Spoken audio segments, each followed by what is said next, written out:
Can we get the air conditioning rattling a little more in the background, please? I'm having a wonderful time in Philly. You've got me right in the middle of the US tour, about to go to Europe, and then I'll come back here. I'm essentially on the run forever. I think I'm running toward my demons. I'm trying to catch up to my demons. I feel like me and my demons need to get reacquainted.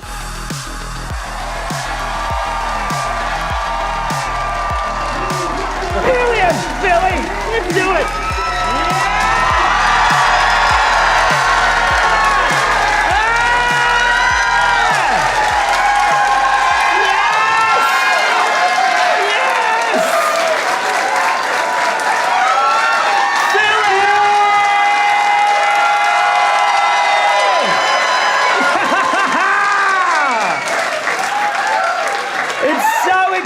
To be here. The last time I was in Philadelphia was February 2020. Did I miss anything? My appearance tonight is proudly brought to you by Pfizer. I have had not one, not two, but 3 shots of the sweet, sweet Pfizer juice. I'm ready to mingle, Philly. Spit in my fucking mouth. I'm ready for a 4th one. I want the 4th one. I don't care what's in it. I'll drink it. Put it in me. I once snorted a line of speed off the seat of a porta potty. Whatever's gonna kill me, I already did it. It's in here right now. Slowly multiplying. Just a little shadow on an MRI. Which, incidentally, is my new single. It's just a little shadow on an MRI. It's gonna kill me in my sleep. You can get that on my SoundCloud. Now, look, there's still a bit of vaccine hesitancy out there, and on some level, I understand the vaccine hesitant. I think it's good to be suspicious of potential misinformation. But there is also some misinformation amongst the vaccine hesitant, you may be surprised to learn.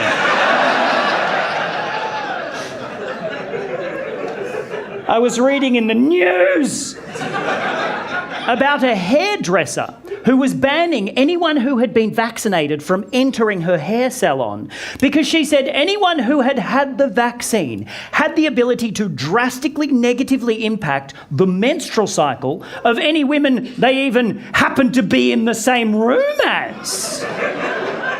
So, apparently I can do that now. What a shit superpower! By the power of my vaccination, slightly heavier flow.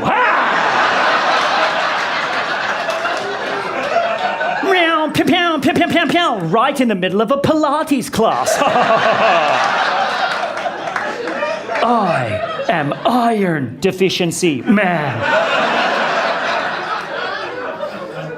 I understand if you get the vaccine, it messes with your cycle. I had a lot of friends who had weird periods for a couple of months after getting the vax, but just by mere proximity to those who have been vaccinated, that is some powerful stuff. That's like you shitting your pants because I had Wendy's 3 days ago.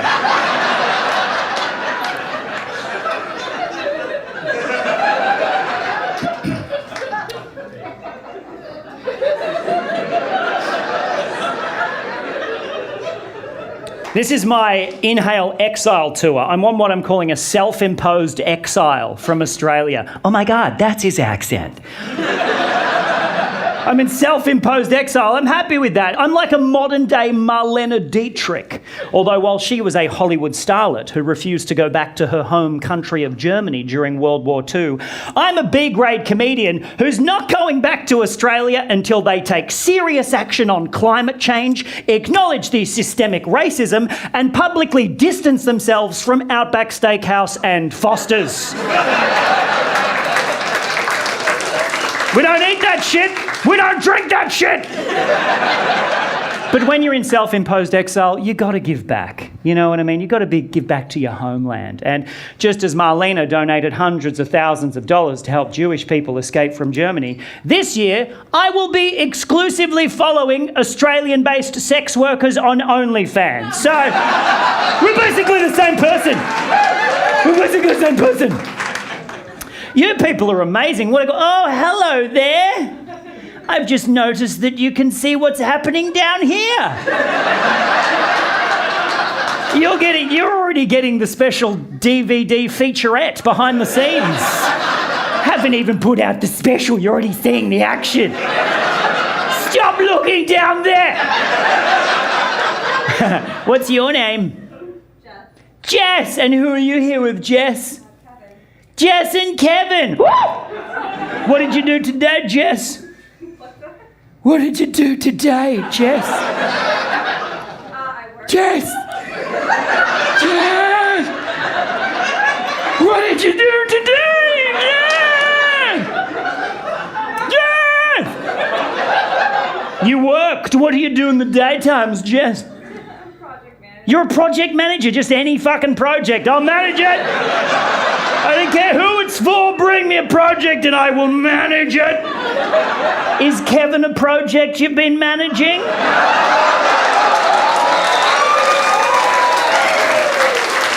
No? Kevin's shaking his head. You haven't been managed, Kevin?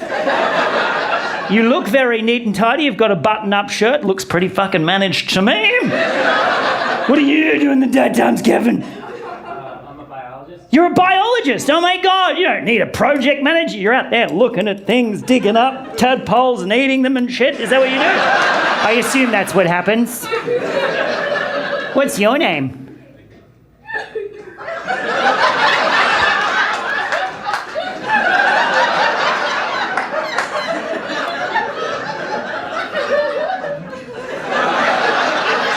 What is it? Elissa. Ulissa. Elissa. Elissa. E-L-L-I-S-A? No. No? Okay, let's play this game for 25 minutes.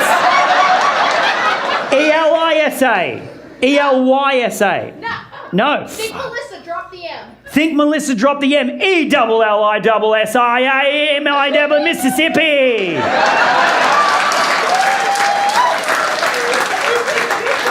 What did you do today, Melissa? I got high and I came to a great show. You got high and you can... Yes! Yes! Alyssa's a drug addict! Let's go! Woo! Let's glorify drug use! Come on! What kind of drugs did you take? You took a nice edible. Oh, yes! It was a good Apparently, I'm a lot of fun on edibles.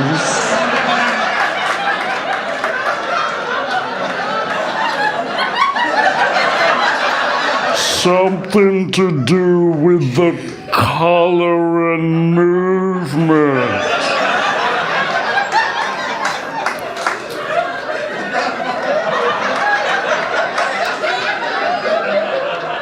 Hi, Alyssa.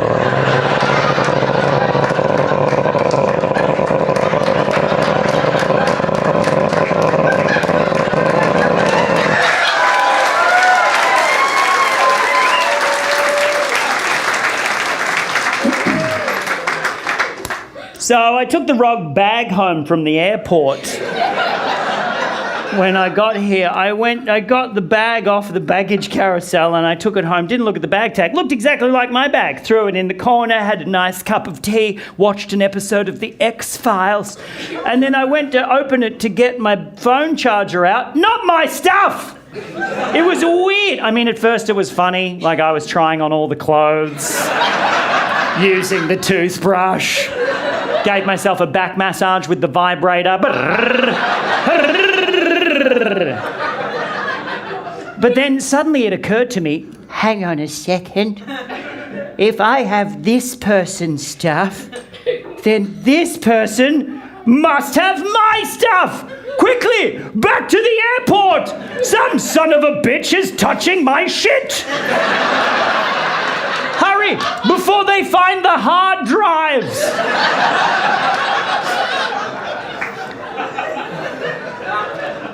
Yes, That was an airport story. Because if you didn't know this, the American Association of Touring Comedians has an industry standard that you have to adhere to when you do shows here as a foreign artist. It's union regulated. There's nothing I can do about it. You have to do at least 2 to 3 airport, airline or airplane stories. You need at least 4 to 5 cum references. And a hot take on the difference between men and women. So I'll just tell another airport story and then I'll segue seamlessly into my hilarious impression of my wife getting ready to go out to dinner. It's all moisturiser and shoe buckles. She's such a dumb bitch. So I was at the airport. I spent a couple of weeks in California and I had to fly, and I might have been in the shit bit, you don't know. I just say that, California, which bit? I was in Eureka. Which is nice, it is nice there, but I spent a couple of weeks up there and I had to fly from Eureka in Humboldt County to Denver, Colorado. And that's all you have to do in this country is just name a place and someone will just, New York! Chicago! Yeah, you're very...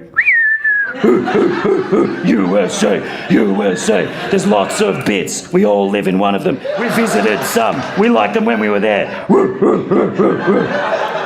You're very unified as a country, aren't you? Any fucking way.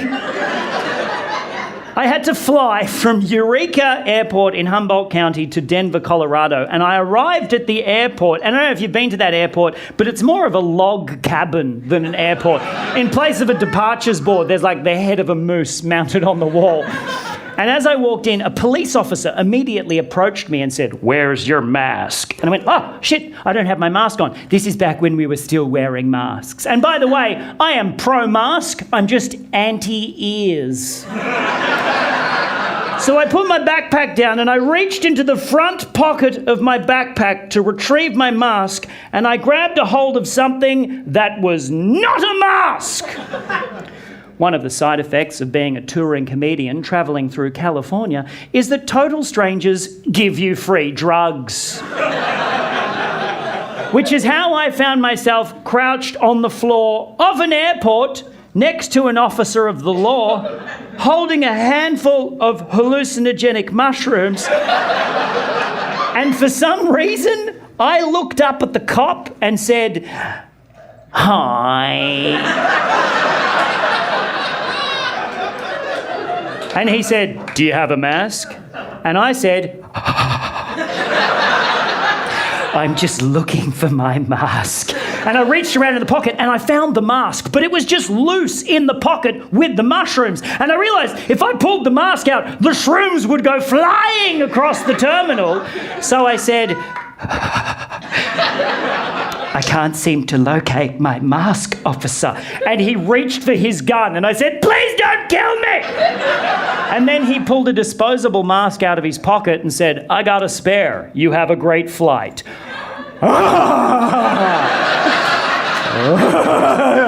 Thank you, officer. Now, I'm not sure what kind of training Humboldt County police officers do to recognise suspicious activity. But on that day, this guy must have been out racially profiling teenagers or something because he was oblivious. Now, I'm getting the sense from a lot of you, mostly Alyssa, that you're all going, "Randy, what's the big deal? Mushrooms are decriminalised in California." I didn't know that. So I'm like, I can't check these mushrooms in. The cop's standing at the door looking at me. There's no trash cans in the terminal. I was like, what am I going to do with these mushrooms? And then it came to me. I crouched down next to the wall, right? And I put my bag down and I pretended to tie my shoelaces. And then I just ate them. All of them. That flight from California to Colorado was the longest 3 weeks of my life. I spend the rest of the day lying on the floor of an airport hotel in Denver just going, "Whee! Whee!"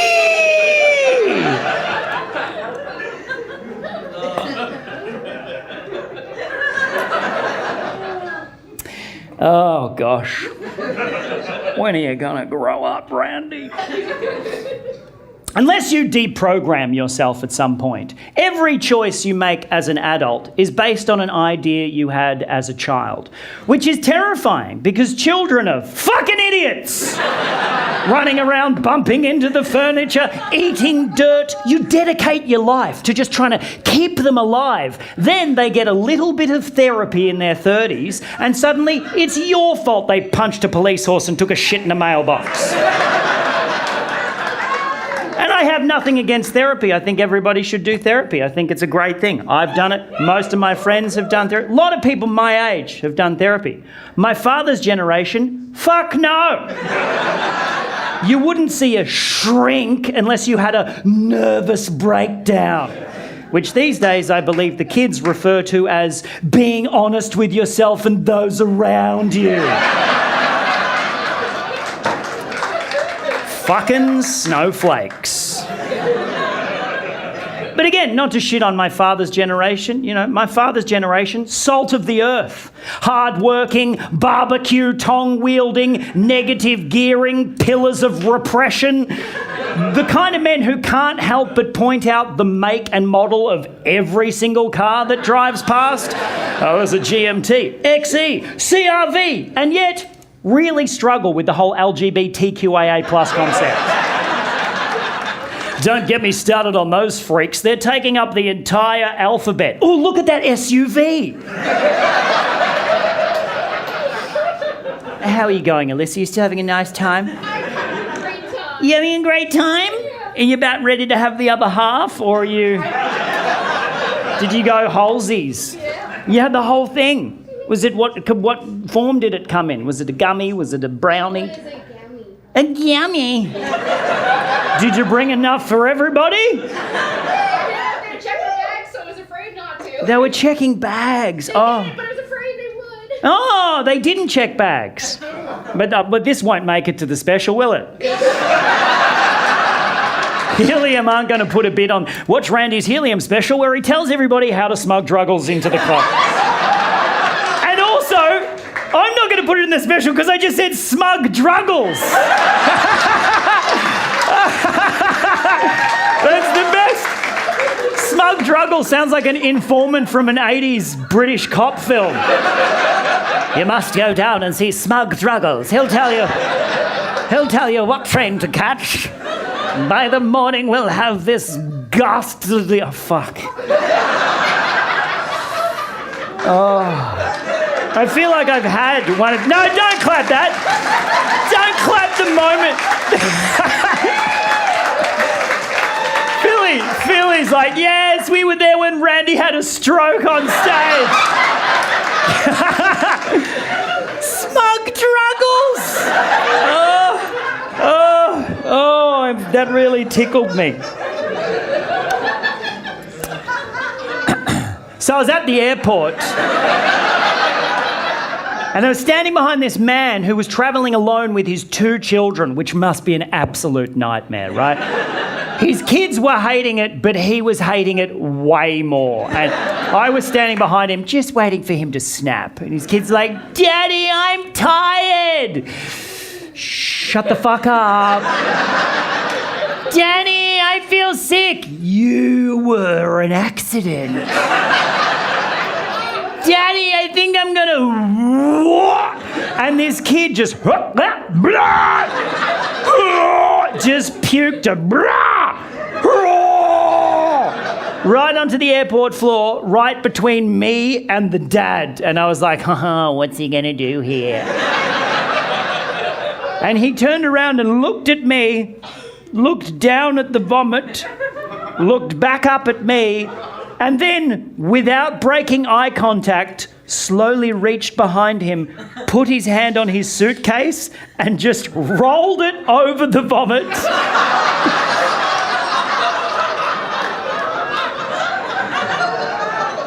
and then looked at me like, you want to make something of that, buddy? No, sir, I salute you. You kind of went with me on that. I don't know if that'll make the special. Might not, might end up on the cutting room floor. There's a few things I can't really do and say, you know, on this, but because we're filming, you've got to kind of be a little bit conscious of where it's going to end up, you know. Like, I'm not going to say cunt, for example. Which is a real shame, because if it's a term of endearment where I come from. And I think it's time to destigmatise that word, my friends, Philadelphia. Yes. Because the power of a word stems from its history, and I think that particular word is misunderstood as a word. As an archaic descriptor for female genitalia, the old C-bomb, it's been in languages forever, written language at least, that we've had documented, Egyptian, European, Norse, Indian, and at its origins, it's either a benign identifier or a term imbued with actual respect. The Hindu nature goddess Kunti, for example. The word vagina is arguably more oppressive. The Latin origin of vagina is sword sheath. Yeah, some Roman anatomist was like, that, gentlemen, is where we shall holster our dicks. That is its sole purpose. Cunt is so much more inclusive. It's the whole clito-urethro-vaginal complex. Internal, external, labia, perineum, clitoris, vagina. The whole magnificent vulvic cornucopia.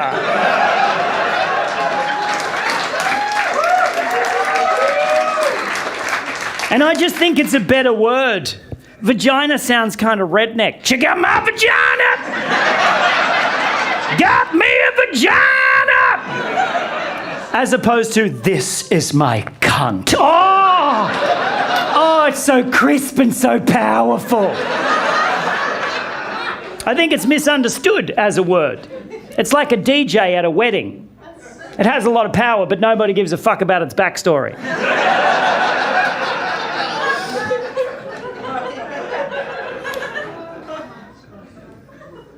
Hello there, what's your name? Daz. Daz? Yep. Daz, how are you, Daz? Good, how are you? I'm really good, thanks. Daz, what did you do to Daz? You played some video games. Any gamers in the house? Yeah, all right. I've pretty much, on this tour, I've pretty much managed to figure out what my crowd is. I didn't know. It's the first time I've really toured like this in the States. I've had some great shows, didn't know what my crowd is like. And I could just stand there at the door as people walk in going, gamer, gamer, gamer, gamer, anime fan, gamer, gamer. Which I'm super into. It's not a bad thing. Dad, what game were you playing, Dad? Apex Legends. Apex Legends. All right, you passed the test. What else did you do today? I cleaned my bird's cage and then caged You've got a bird! two. Daz has a bird, everybody! Oh, what kind of bird is it? He's a lovebird named Breadstick, and he's literally Satan. So.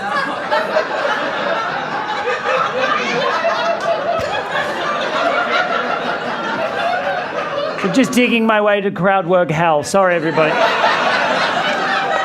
Nothing to do with you. It's just like, why am I doing crowd work at this point in the show? We had a great interaction with the stoner up the front. These people are clearly in some sort of weird, fucked up relationship. There was no need for me to tell you. You sound lovely. You've got a bird who's a lovebird. You're playing games. I've got no time for crowd work. There's no point. I don't know why I'm talking to you, but you seem really nice. Again. How do we get out of this? Who are you here with? This is. Oh, sorry. I don't know where his eyes were looking. I don't know where my eyes were looking either.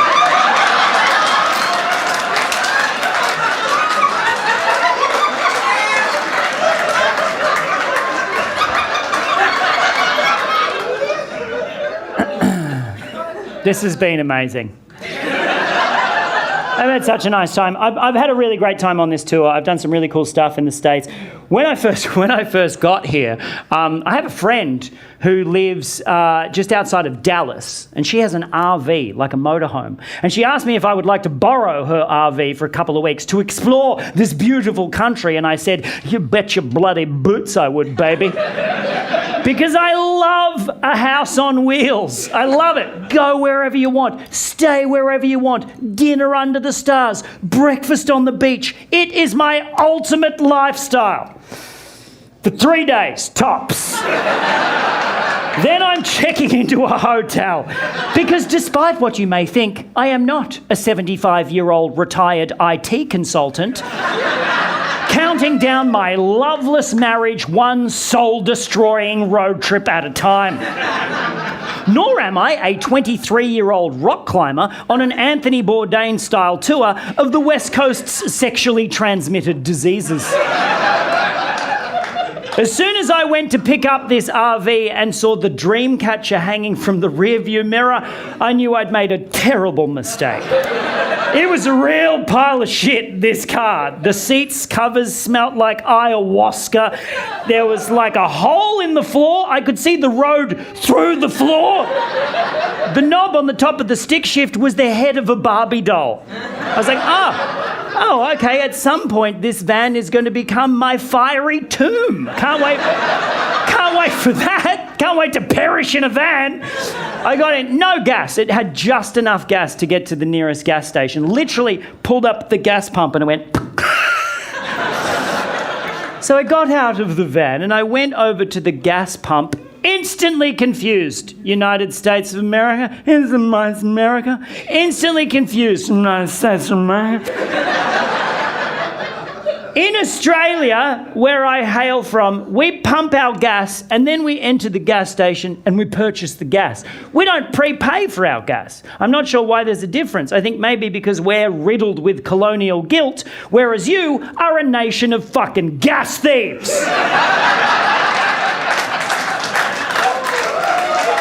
But you know what? With gas prices the way they are, who can blame you? Am I right? See, who said political comedy can't be fun?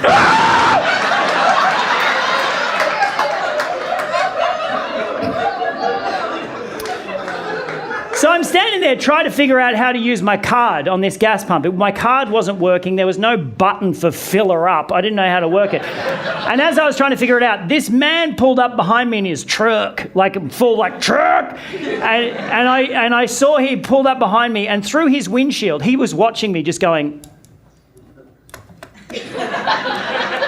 trying to get my card to work. And I heard him through his windshield go, "Oh, I knew it.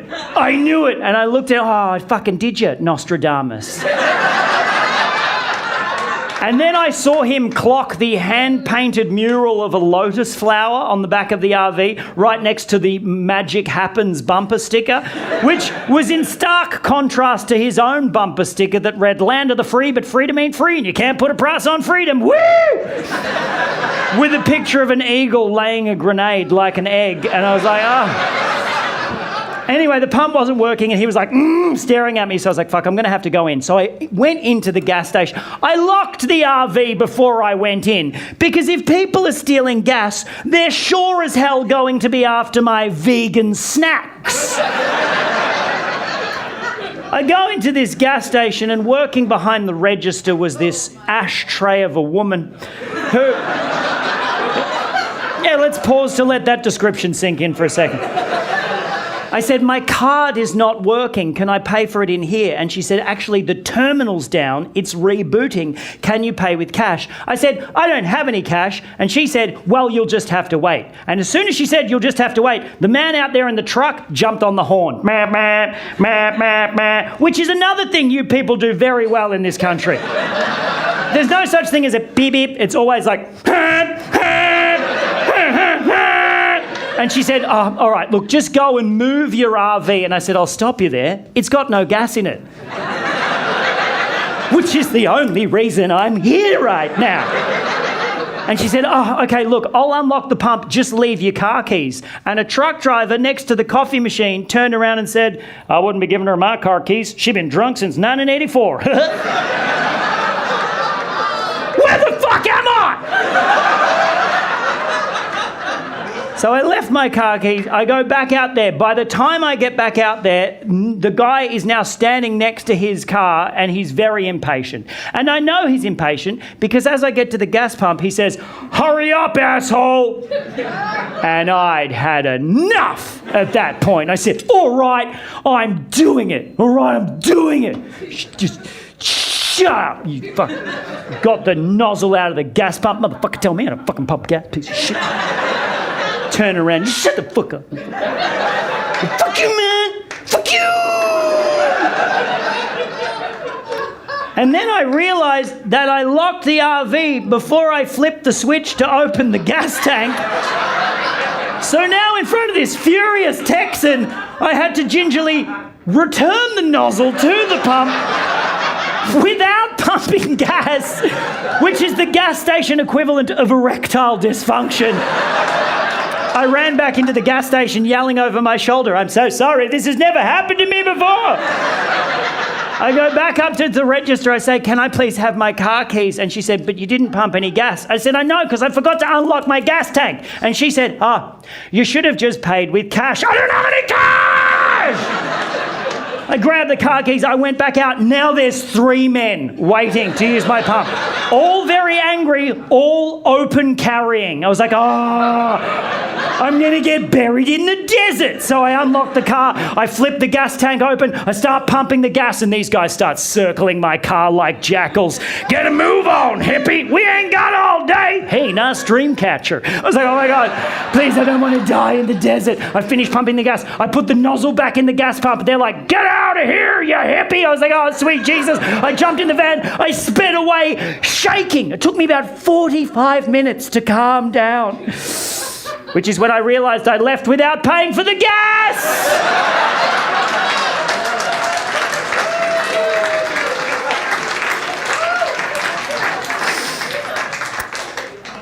I did not go back. Alyssa, would you say that your use of drugs is at a religious level? Do you know what I mean? When you have a hobby and it flips over into a religion. Like when interest becomes obsession. We all have these things. We all have them. Everybody's got something that they turn into a religion. It's all about what we choose to make our gods, our personal gods. Work, family, sport, love, food, politics, drugs, pets, TikTok, fitness, shame, Benedict Cumberbatch, whatever's your poison. You lose people to these pursuits as if they've disappeared into the wilderness and joined a cult. It happens all the time. Study is the classic example. I never went to college, but I have had many friends just evaporate for 4 years and then reappear with a diploma and a prescription for antidepressants. And I've switched gods a bunch of times. I always change up my gods. You know, it's good to be aware of them, mix them up. Booze was my god for quite some time. I was into the booze for a bit, got rid of that. Sex was my god for quite a while. Used to be a real fucker.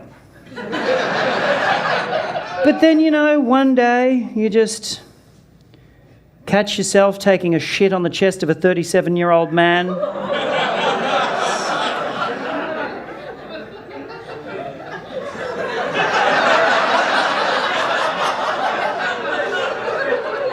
While his wife watches on in the corner, dressed in an ill-fitting Harley Quinn costume and choking herself on a dragon dildo, and you think, I've probably clocked this. Might be time to take a step back. As you all did during that description. Every layer. I didn't come to Philly to have my yum yucked. Fuck you people.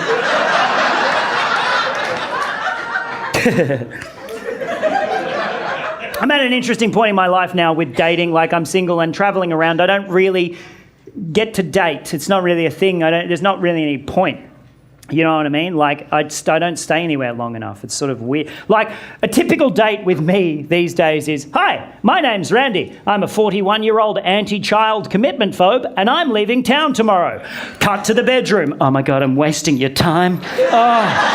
Oh, you like the way I waste your time like that? Oh. Cut to a plane taking off. Roll credits. You guys have been amazing. This has been such a fun time. I've had... Oh. I don't know if that was a positive laugh or a laugh of doubt. No, it's been good. I've had a really nice time. I was in Canada just before I came out here. By the way, did you just boo Canada? Boo! Canada's cool, although, you know what?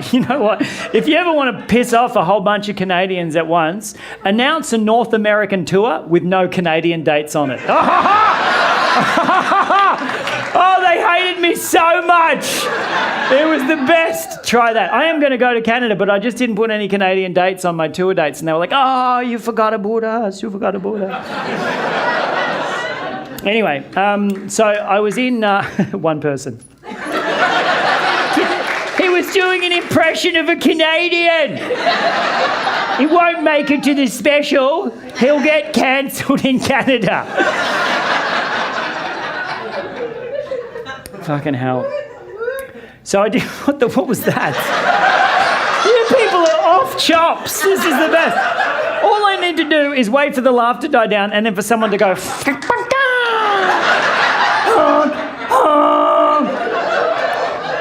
Shit. Did you distribute some of those gummies? It sounds like... Anyway, I did a gig in Ontario in a place called Brampton. Just... fuck off. I got to give everybody credit for how quick they are on that. It's gonna... What's that weapon? What did you say? What was that? What was it? What? Which? What did he say? I'm not going to be mean to you. I just couldn't understand you. I feel like there might be some pearls of wisdom being thrown at the stage, like bullets of intelligence. And if I don't stop the show and go back, rewind, to hear your words clearly and eloquently, I might be missing out on something that might change my entire perspective. Please tell me what the reason that was. He likes gigs. He likes gigs? Yes. Oh, gigs, as in going to comedy shows? Oh, well, that's lovely. Isn't that nice? I also heard someone go, shh. There's someone in your party just going, let it go, he'll move on if you don't say anything? I ain't moving on for no one. We're doubling down on this one. What is it about gigs that you like, sir? Elaborate on it. Gigs. Discuss. I'm gonna take over for him, Bill. No, you're not. He doesn't... Motherfucker yells out, he doesn't get to phone a friend if he's not ready to back it up. I want to talk to the man who went, I like gigs. What did you do today, sir? We love you, Randy. Oh, I love you too. No! Get fucked, America! He doesn't get to get out of this situation going, oh, I love you, Randy. You're like, everyone's like, that little Full House gene in you kicks in and you all turn into a studio audience. See, this is a good gig. The one I did in Brampton, I came out at the start and I spoke to a woman in the front and I said, who are you here with tonight? And she said, no one. And I said, see that, everybody? Comedy's for everyone, even people who can't get laid. Nobody laughed. And then I proceeded to eat shit for 56 minutes straight. No laughs. It was icy cold. They hated me. After the show, I went up to the manager. I said, I don't know what happened. And she said, you know that lady that you spoke to at the start? Yes. Her husband died. Oh. And I said, oh my God, no. When? And she said, 2013. Oh, get over it, Brampton! Thank you, Billy! Thanks so much! Thank you very much. Good night! Thanks, Billy! Yeah!